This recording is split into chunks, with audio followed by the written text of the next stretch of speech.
Hello, and welcome to this worship facility webinar, Church Security Planning, Essentials for Maintaining a Safe Community, sponsored by Evolve Technology. I'm Gene Lass, editor of Worship Facility. Churches of all sizes are in danger from a variety of threats. If your congregation does not feel safe and secure, they may lose touch with your church's mission and God's message. Today's houses of worship have a need to uncover basic preventative security tactics to help protect their congregation and staff members and allow worship without fear.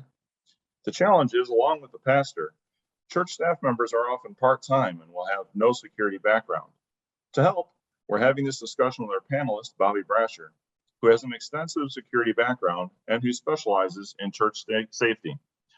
Bobby, to start, how did you get to specialize in working with churches? Well, I'm at a college prep Christian-based international boarding school, and we have chapel here. So with my background in law enforcement and my previous degree in law enforcement and criminology, when churches and pastors started coming to our school and to visit our chapel that we have weekly here, they started noticing our security and said that they needed that at their churches. So it was kind of a situation where I was working in school security, and it just blended over. So my vocation, which is a specialty in protection, bleeded over into the church arena, and this just exploded because churches and houses of worship are under attack now, as well as our Christian faith. So it just kind of put me in that position where God said, you know what, your passion, your vocation is now your ministry. So I've been in that now for about 12 years. Yeah, and there was another attack, unfortunately, yesterday in Alabama. So it continues to be a very relevant situation. Right. We had our survey of people who registered for the webinar, and the majority of them said that they had some experience in planning for church security and safety. There were some who said that they were experts in it or had a lot of experience, and but still the majority said they had little to no experience in this situation. What do you think is the most important thing for them to know? Well, we kind of break it down into five different areas. One of them is control access. The other is training, emergency notification, and emergency response. That's four. Then that overlaps weather and medical. So, right now the big emphasis is on active shooter and intruders into your house of worship. And but when you look at nationwide, you're going to have more weather events, and you're going to have more medical events than you will having an active shooter, because at any given Sunday, you're going to have a senior citizen who could fall and break a limb, could have a dislocated hip, you could have a heart attack in your worship facility, and those are way more likely to happen than a guy running into your church with a gun. Now, having said that, we definitely have to plan for an armed intruder in our worship facility, and that's now what we're doing a lot of planning for. That, along with, and I'll just interject this was really not in anything that we talked about before. This was the upcoming Supreme Court decision of Roe versus Wade, and in this decision, the FBI has sent out notices to church specialists and church groups that has notified us that there could be demonstrations, there could be potential acts of violence by people coming into the church from outside. I do know last week at Lakewood Church in Houston, there was some females that stood up in the middle of church, stripped down, had red paint to show blood and some other inappropriate things. In the last probably 10 days, there's been several firebombings, several different pro-life ministries that have been burned or attempted to be burned through arson, and that their staff has been accosted and has been assaulted. So, matter of fact, I spent yesterday afternoon and this morning at a Christian pregnancy assistance center that's pro-life, trying to help get them hardening their target, doing some things to make sure that they're staying safe. And as you were saying earlier, emergencies that occur in a church, you're more likely to have someone have a heart attack or an injury, some sort of slip and fall than a shooter. Those things occur when they're already in the facility, but you have to be ready for something much worse. Someone rushing in to do some sort of act of violence. So I believe you said the first thing you had to do was control entry. I guess it's certainly because a house of worship is a place where they're supposed to be welcomed. You have to maintain that welcoming spirit while also exuding control over the situation. So you're talking about scanners and other things to the entryway? Well, yeah, and that's one piece of it. And then you have the human resources, which I'm really big on parking lot ministries. We have them, they're called first impressions, first contacts, welcoming groups, but have people in the parking lot welcoming folks. We train them in behavioral analysis, which is training your parking lot people to know what does the normal worshiper look like at my church? What are some of the red flags that this person could be exhibiting? Normally on a Sunday at a normal Sunday church, people are going to pull up. They're going to gather their things, their Bible, their family, and they're going to enter the church. If you have an individual, for example, who pulls up and is out in the parking lot and is loitering around, he could be waiting for a family member. He could be a guest, and he could be a mission opportunity. He could be someone going through an emotional hard time. Could have be getting a divorce, could have lost custody of his children. So he's a mission opportunity out there. But he could also be a evildoer who wanted to start an attack. So, what we encourage and what we train is the FBI's behavioral analysis, being able to look at that. Also, you look at the appearance, you look at the interaction. Does he make contact? Does he speak with people out there? What is his dress? It's 90 degrees here in Texas. And if he's got a long sleeve on, or if he's got a hoodie on, or some outer garment that he could hide a weapon, that's definitely a red flag. That was the case at in Fort Worth at the shooting last summer in Fort Worth. It was like 85 degrees, and the individual had a long sleeve on. He was carrying a shotgun underneath it. So there is some analysis baselines that we teach for those folks. And we just need to be able to extend the right hand of Jesus and try to figure out if he is a mission opportunity as a hurting person, or if he is someone there who is there to potentially do harm or cause an incident. And I think in Homeland Security, they had guidelines for these kind of things. They said you should be aware of who's in your community, within the church, and also surrounding the church. So as you said, if there's someone who's distraught, going through some sort of crisis, you might see that individual, maybe he's going through a divorce or something's going on, and suddenly he's in the parking lot, maybe wearing a long coat on a hot day, and he's looking distraught and things are going on. All of those things play a role into recognizing what the threat is and how to deal with it. Correct. Absolutely. Yeah. And that's when the training comes into place. And I'm really, really big on training. Behavioral analysis, I went through the FBI training, and being able to use some FBI and Secret Service profiling techniques, but also using mission techniques, because there could be a mission opportunity. And so, you have a contact person to go up and greet him and greet this individual.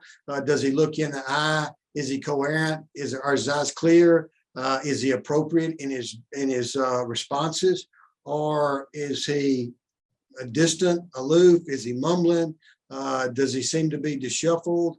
Can he answer my simple questions in a normal manner that would give me some indication of his mental or psychological state? Yeah.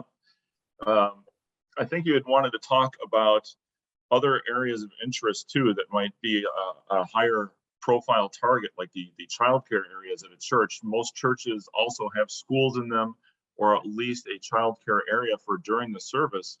What do you think would be the way to protect and screen that area? Well, and it goes back to controlled access. That's a big area of concern, and it's an area of concern that a lot of our churches are doing good work in, because they're trying to protect the least among us. And you do that by, number one, human assets, and then blending that with the technology. Most people will have some type of camera system to be able to see folks coming and going. They'll have a check-in where they will either have a background check for people coming in, but also they'll background check all their workers. This gets into the risk mitigation factor for churches being able to protect themselves against being sued. Nothing could be worse than for a church to have a child care worker who has been convicted of some type of sex crime or is on some kind of list and not have been checked. And so, there's some issues there. If you have a child that is being handled inappropriately and the parents sue the church because they're saying, you hired this sex offender to work in your church, are you allowed them? Or is this person in your church? Maybe that it's a reformed sex offender and they're sitting in church and worshiping. Where's the line between mercy and forgiveness? But yet we got to make sure that those people are not allowed to be back in children's ministry and children's nursing. So it's a combination of human assets, resources there, as well as technology. Even now, there's some churches that I'm working with that there are a certain type of camera that's facial recognition. So if you have people who are not allowed in certain areas of your church, you can pull their face off of a social media and plug it in, and it'll send an alert text message to your child care workers if this person tries to make entry to your nursery area. Yeah, we had just run an article recently on that as well, with people who are potential offenders. They find it easier to work in churches, either as youth ministers or as church teachers, childcare, because churches are less likely to screen who works in them than a public school. So yeah, as you said, there's technological things you'll want to do or have cameras in those areas, but also the screening. How do you think churches could do a better job in screening who's working in their facility?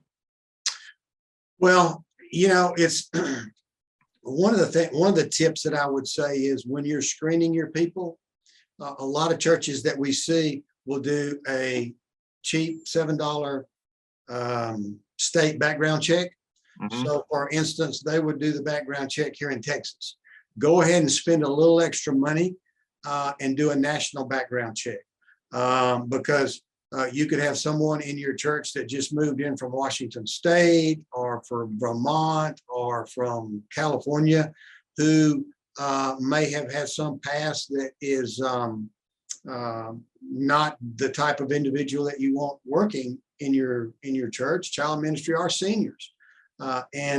So a lot of churches will try to take the short route, but they need to do their due diligence as they hire these people. And also, that's a tricky question, just because when you have churches that are thriving, that their population's growing, that they're a vibrant young church with young families coming, they're always struggling for church workers. And so a lot of times that on Sunday, churches will make a call out for nursery workers or somebody to work in the church. And you have to be very diligent and intentional about who you let in these certain critical areas of your church and who is in this child care ministry. I'm a big believer, and everywhere I go and do consulting, cameras are cheap, and you can put a camera up in every Sunday school room where you have child care, and it's a great factor because people will appreciate that your children are being watched, and it helps the church in risk mitigation. Quick instant, we had a young child that was big spot of hair that was pulled out, and the parents picked the child up after worship, got out to the parking lot. The mom noticed that the child had the hair pulled out of her head, and they come flying back in there, very upset, and wanted an explanation. The head of the child care ministry and one of the safety team members went and pulled up the video from that particular room, and that child was observed sitting in the corner and pulling their own hair out.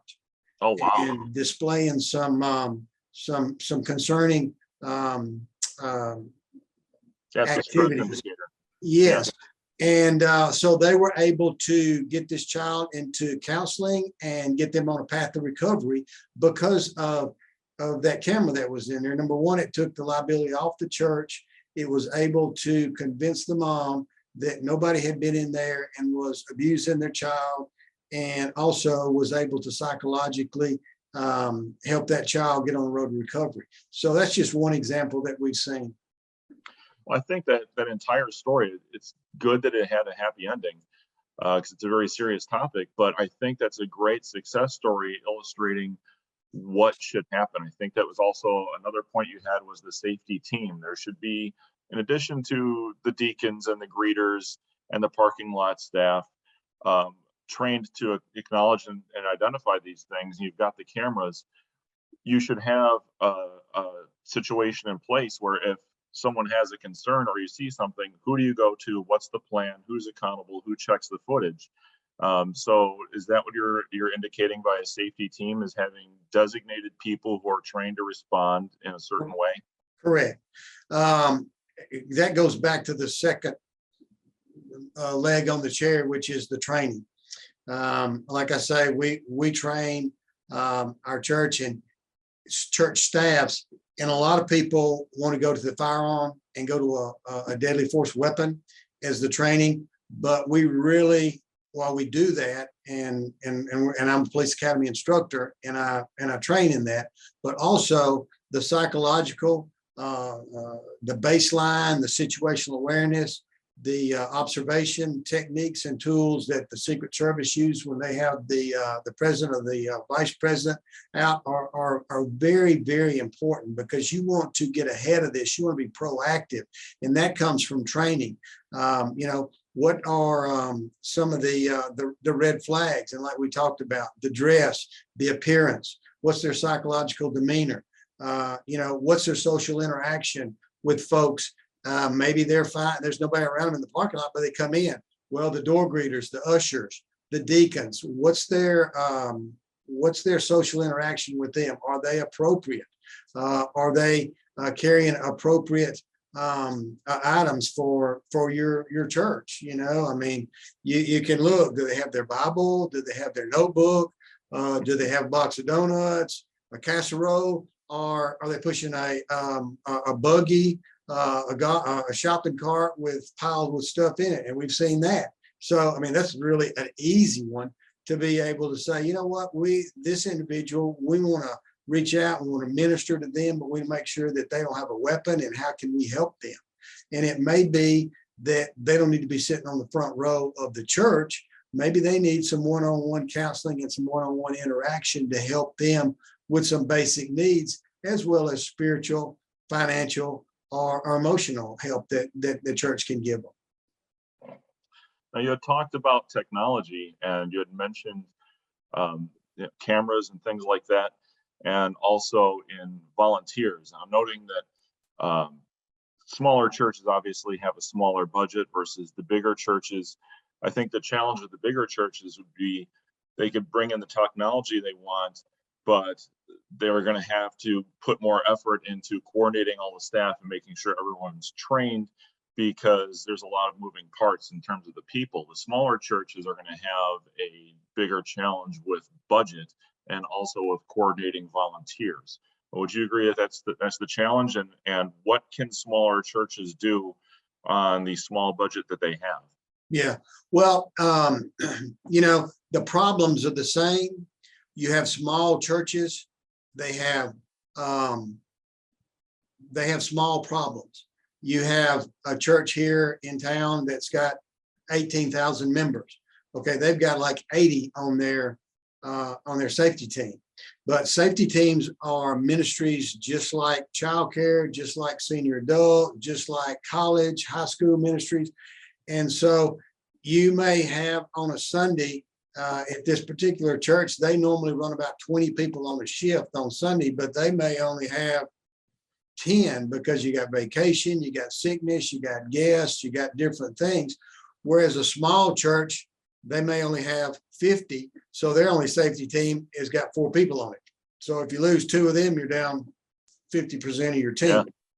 So what we like to do is set your safety team up, because different people have, just like in any ministry, they have different gifts, different talents, and different things that they can contribute to the safety team. There may be somebody that is trained with a firearm.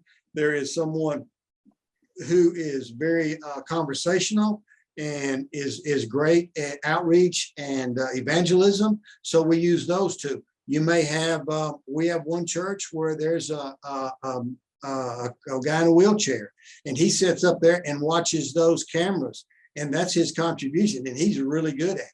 So, and we have retired people that watch cameras and are able to be on radios and walkie-talkies. If this individual that we've kind of hypothetically put out there is in the parking lot, and his appearance, his psychological demeanor, he's checking off some of those red flags.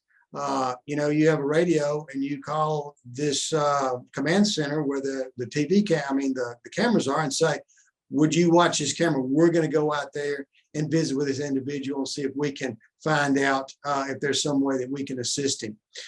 So, you know, everybody has a little bit of a different role. And so we try to organize those ministry teams where we can maximize the full effort, because can't everybody carry a gun? Can't everybody drive a golf cart, be out in the 100-degree weather in Texas or the 30-degree weather in Wisconsin? So, you know, everybody can be utilized in kingdom work. Yeah, I think I've read in other ministry things where they're talking about the inclusion of how a ministry works, where you could find a role for everybody, regardless of their age or training. Someone right. can do something, and it's a matter of finding what they can do best. If you have someone who may have a disability, maybe they're in a wheelchair, they can sit and look at those cameras and they can notice the details, and that's how they can contribute. Someone else may be more mobile, they may be very charming, they can work with the staff. So yeah, it's a very much an inclusive thing, right, to find the right people for the right role. Yeah, you know, and I know that you had said that there was people that had said they had in the survey had experience, former law enforcement, former military. Church security and church safety is a completely different animal, so to speak. I have a background in law enforcement and worked the streets. That's a complete different mindset, a complete different skill set than a protection officer at a church and working with a safety team and interacting with safety teams. So, you know, just because someone has a certain type of background, you know, safety teams can use all these tools that you're talking about, but it is a completely unique ministry where you're carrying deadly force in a group of people from 30 or 40 in a small church up to 15,000. And so it takes a unique individual to be able to plug in those gifts and talents. Yeah, it is a very challenging situation where, again, At a house of worship, the entire point is everybody can go there, and you don't want people to be scared. You want them to be able to show up, and you have to take the situation seriously, but be pleasant and welcoming and make them comfortable. Yes, and that's one of the reasons that access control is so critical, because if you have, for instance, a church that I was just at, it's a big church. They average about 10,000 worshipers a Sunday in 2 services, and they have like 16 doors to their worship center. Well, it was quite a heavy lift to get them to where they close it down to only 4 doors, because church work is like a lot of other things. The things that really put you in a difficult situation is the words, "We've never done it like that before." And you have people who have sat in the same assigned seat and won't move because maybe we need to get a younger person in there because it's close to an exit. It's close to the handicap area, where we might need someone younger, stronger, faster to be able to, if we have a fire, if we have a tornado, or if we have an individual, an intruder that breached the security perimeter, we need to move people quickly. And, you have to be open-minded and you have to be forward-thinking. And, a lot of times that's a challenge that we run into when we're working with churches. I think in as well as having the right person for the right job like that, you need the right tools for the right job. And that would be, you can't look at your facility and think we need cameras and you get the same camera for inside, outside, parking lot. You'll need different ones for different situations. What do you know? Correct. And they make, when I do security and safety assessments for churches, I'll look and I'll designate interior cameras that may be wide angle cameras for certain areas like childcare. There'll be external cameras for the parking lot that are weatherproof and all weather cameras. Facial recognition cameras a lot of times at the front lobby and going into the childcare. So, we live in a specialized world now, and technology is very specialized, but it's a great tool. And people think that you have to start off with 50 cameras, and you really don't. If you can start off with 3 or 4 and put them in crucial places, and then use signage, and I'm big on signage. This worship center is under 24-hour surveillance, camera surveillance. You put that in your parking lot, in your entries and exits. And if someone decides they want to come and do vandalism at night or create an issue, they look at that sign and they're going, well, maybe that sign says that there's cameras. I don't see them all, but I'm sure there are. So I'm going to go to another church somewhere else that maybe doesn't have that. So, there's a lot of layers to church security. The circles of security is what we call it. And so there's a combination of resources as well as technology. And then some, you don't use either one. You use a sign that you're not being fully disclosure of the facts, because there are cameras, but maybe there's only 3 or 4 cameras and not 100. Mm-hmm. And when you have a smaller budget too, there's a way around that. I know some retail locations, they do have cameras and they're all covered. They have a little dark plastic dome in their ceiling or around the location. And they might have 3 cameras, but they have 8 domes. And you don't know which one has a camera on it and which one doesn't. So you just assume that you can be seen anywhere. And that's a lot cheaper, but you're still recording things in the high opportunity zones. Right. Well, and then, I want to mention this. The Department of Homeland Security has put millions of dollars out there for use for houses of worship. And, I would encourage everybody to go to Department of Homeland Security and look into grants for houses of worship. We have several churches here and several people who write grants and apply for those grants. Now, what a lot of people in our churches, when we make this suggestion, they say, oh, that'd be great. We'd like to have $50,000 to do this. Well, what they don't understand about the grant process is you have to pay the $50 up front after you apply for the grant and have been accepted for it. And then when the grant funds 6 to 8 months down the road, they'll reimburse you that. So a lot of our church leadership thinks that when they see that there's grant money, you apply for the grant, they'll write you a check on the spot, and it's not like that at all. Now, I know you had wanted to talk about other technology people could use, like license plate readers, and we talk about that and the training for people and taking things seriously and having different cameras all over and signage that says you're being watched or there's cameras. It sounds very unpleasant, and you're getting away from the mentality of a church is a welcoming place where people should be happy and good things happen. But at the same time, this is something you really should do. Yesterday's shooting in Alabama was at a potluck, and that's a happy thing where a very unpleasant, horrible thing happened. So how do you get past the resistance people might have to taking things seriously and taking the they need to while still having a welcoming environment? Well, I think that that's a combination of several of these factors that we've talked about. One is the training and having people out there. This potluck, I didn't read into that because I've been dealing with the Roe versus Wade pro-life groups. But was it inside or was it outside? I would think in Alabama it was probably inside in some fellowship hall. That goes back to your controlled access. Did people just be able to walk into fellowship hall? If that's the case, was there some controlled access? Was there training? Was there a greeter out there? Was this individual known an internal threat or was it an external threat?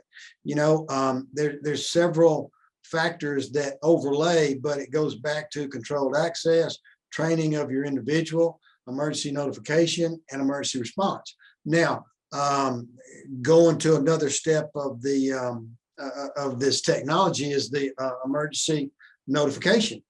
A lot of churches we deal with, there are some cell phone emergency apps that I can recommend. There's one that's from a Christian group, and we recommend it. We use it at this Christian school that I'm at right now. But you push a button and I need help. There's an intruder, there's a fire, medical emergency. And when you push that button on that app, well, it drops a pin right where you are. It tells people who is giving it. It's got their name down there. You can push that button and hold it, and it immediately calls them. We had a maintenance fellow that fell off of a ladder, and he pushed the button, and we knew where he was. He was in a classroom, and we were able to know that it was him.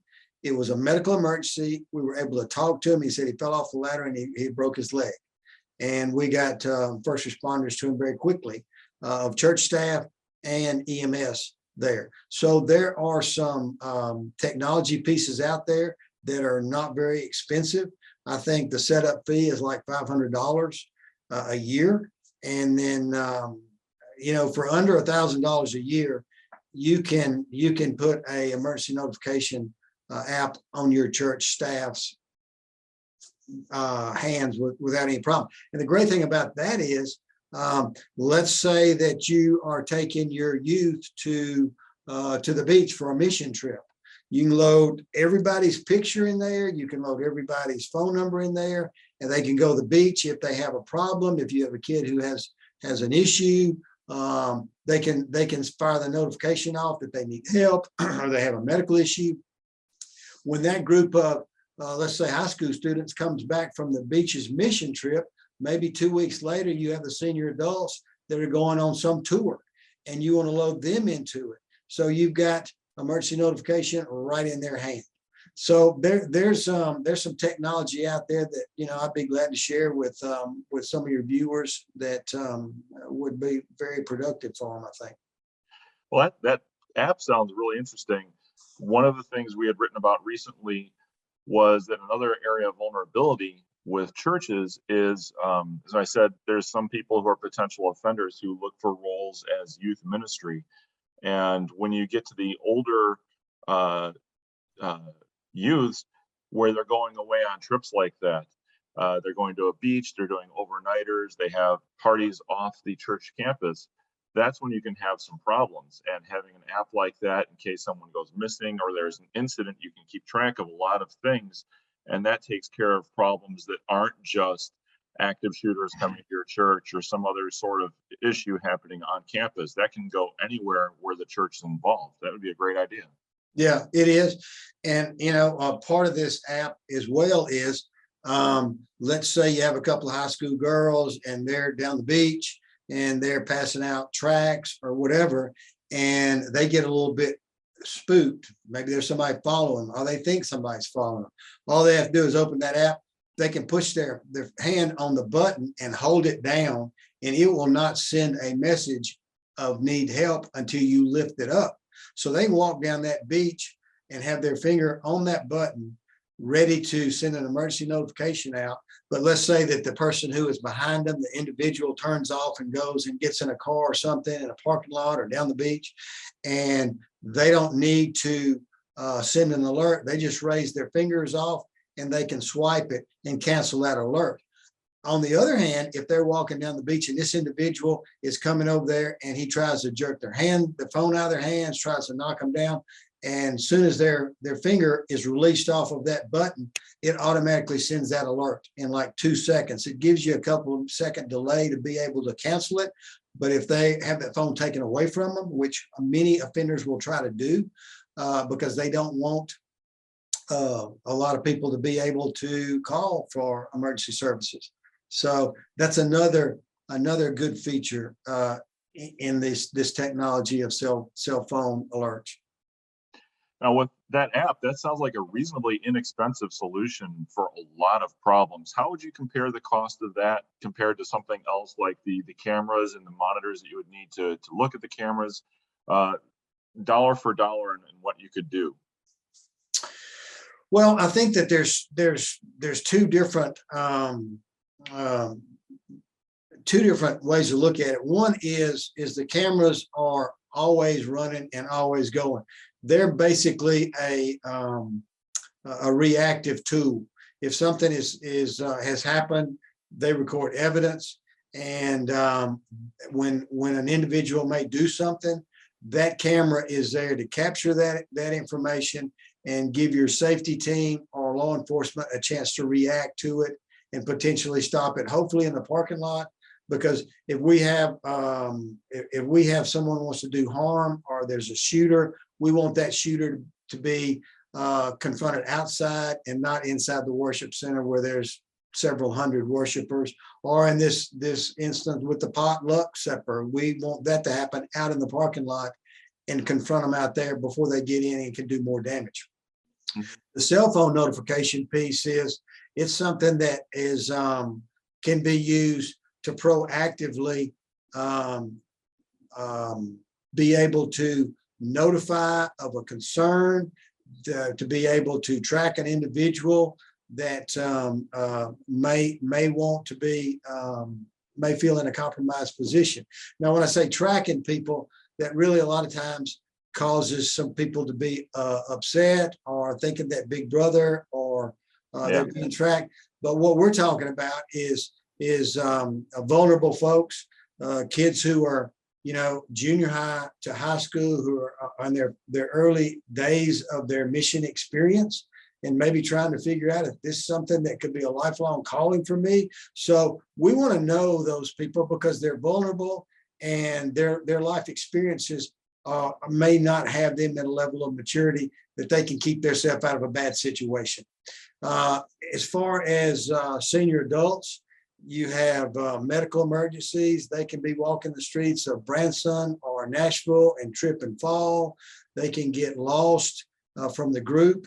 They can go into a restroom and get confused and not know where they are. Or you have different levels of dementia, and we have families that are taking loved ones off. Maybe for some, this might be the last time we'll get to take them to the nation's capital, or maybe we will be able to go to see Noah's Ark in Kentucky. And this may be our last trip. So we definitely want people to know where we are in case we have an emergency. Yeah, so again, different tools for different uses, for different situations. And I think those would both be very good ones to use. Well, thank you very much for that, Bobby. I think we're about out of time for today. All righty. But, thank you for your comments. This is some great information. And thanks to all of you for attending our webinar. If you have comments or questions for Bobby or for me, you can email them to me at glass@worshipfacility.com, and we'll get you some answers. As an attendee to today's webinar, you're eligible to receive an additional discount to attend the Church Facilities Conference and Expo, the largest expo dedicated to the needs of churches.